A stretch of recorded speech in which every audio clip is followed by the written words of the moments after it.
खुद मीडिया के सामने एडमिट किया है कि उन्होंने मर्डर किया हुआ है। आप ये सोचिए कि कितने बड़ा क्रिमिनल प्रवृत्ति का वो है बंदा, जो कि मीडिया के सामने ओपनली कह रहा है कि हाँ मैंने एक मर्डर किया हुआ है, और उसके बावजूद भी कोई कार्रवाई नहीं हो रही। उसके बावजूद भी बीजेपी उसको बचाने में लगी हुई है, क्योंकि वो बीजेपी का वोट बैंक है। मैं advocate Babita Ahlawat, Delhi high court से। दिल्ली हाई कोर्ट से।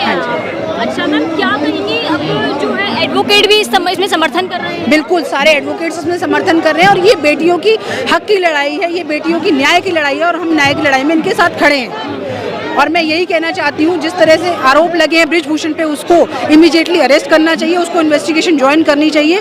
जो भी कुछ होगा ट्रायल फेस कीजिए आप। अगर आप कहते हैं आप बेकसूर हैं तो ट्रायल में साबित हो जाएगा कि बेकसूर है। आप आगे इन्वेस्टिगेशन ज्वाइन तो कीजिए, जो भी पूछताछ होगी उसका आप उसको ट्रायल फेस कीजिए, ताकि लोगों को ये तो तसल्ली हो कि वो अपने आप को बचाने की कोशिश कर रहे हैं, और पूरी की पूरी बीजेपी उनको बचाने की कोशिश कर रही है। अगर बेकसूर है तो वो आए सामने। वो इंटरव्यू दे रहे हैं लाइव और कह रहे हैं कि मैं आपराधिक तौर पे मैं इस्तीफा नहीं दूंगा, ये नहीं दूंगा। अपराधी कितने बड़े अपराधी हैं वो तो सबको पता है, कितनी बड़ी उनकी लिस्ट लगी हुई है, इतनी सारी एफआईआर उनके खिलाफ हुई हुई है। आप देखिए कि पूरी की पूरी, और उन्होंने खुद मीडिया के सामने एडमिट किया है कि उन्होंने मर्डर किया हुआ है। आप ये सोचिए कि कितने बड़ा क्रिमिनल प्रवृत्ति का वो है बंदा, जो कि मीडिया के सामने ओपनली कह रहा है कि हाँ मैंने एक मर्डर किया हुआ है, और उसके बावजूद भी कोई कार्रवाई नहीं हो रही। उसके बावजूद भी बीजेपी उसको बचाने में लगी हुई है, क्योंकि वो बीजेपी का वोट बैंक है। बीजेपी सिर्फ सत्ता की राजनीति करती है। बीजेपी को बेटियों के मान सम्मान से कोई मतलब नहीं है। वैसे तो मोदी जी नारा देते हैं बेटी बचाओ, अब ये बेटी बचाओ, अगर ये बेटियां आज सड़कों पे बैठी हैं अपने हक की लड़ाई कर रही है, तो क्यों नहीं मोदी जी आ रहे हैं, क्यों जी उनकी पार्टी का कोई भी नेता आ रहा है इनके समर्थन में?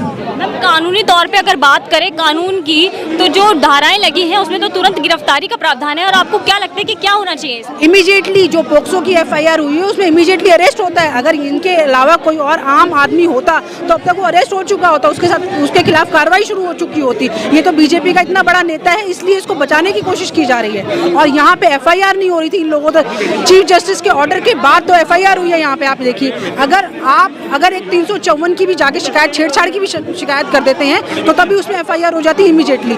लेकिन पोक्सो में जिसमें इतने संगीन आरोप लगे हैं, एक बच्ची के साथ जो इन्होंने दुष्कर्म किया उसके आरोप लगे हुए हैं, और उसके बावजूद भी एफआईआर नहीं की जा रही है। इनको सुप्रीम कोर्ट जाना पड़ा एफआईआर कराने के लिए। ऑनरेबल चीफ जस्टिस के ऑर्डर के बाद तो एफआईआर हुई है। यहाँ पे सारी की सारी बीजेपी अपने सो कॉल्ड नेताओं को, जो कि इतने बड़े बड़े क्रिमिनल्स हैं, उनको बचाने में लगी हुई है।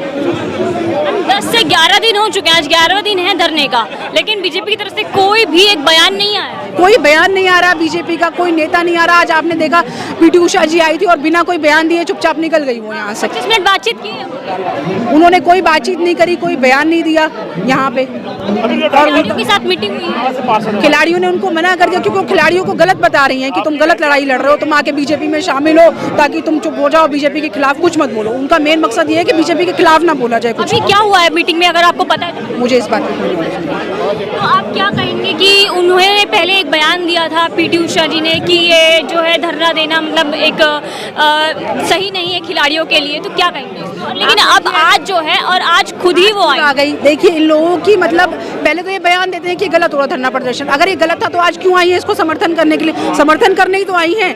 पहले उनको ये लगा कि मैं बीजेपी के खिलाफ कुछ बोल दूंगी तो शायद मेरा टिकट कट जाएगा, आगे आने वाले टाइम में मुझे कोई भी बीजेपी में पूछेगा नहीं। लेकिन अब उनको जब सारे देश में सारे लोग उनको तू करने लग गए हैं, जब सब लोग कहने लगे हैं कि किस तरीके से एक महिला होके ये इस तरह का बयान दे सकती हैं, तो अपने आप को डिफेंड करने के लिए वो यहाँ पे समर्थन देने के लिए आ गई हैं।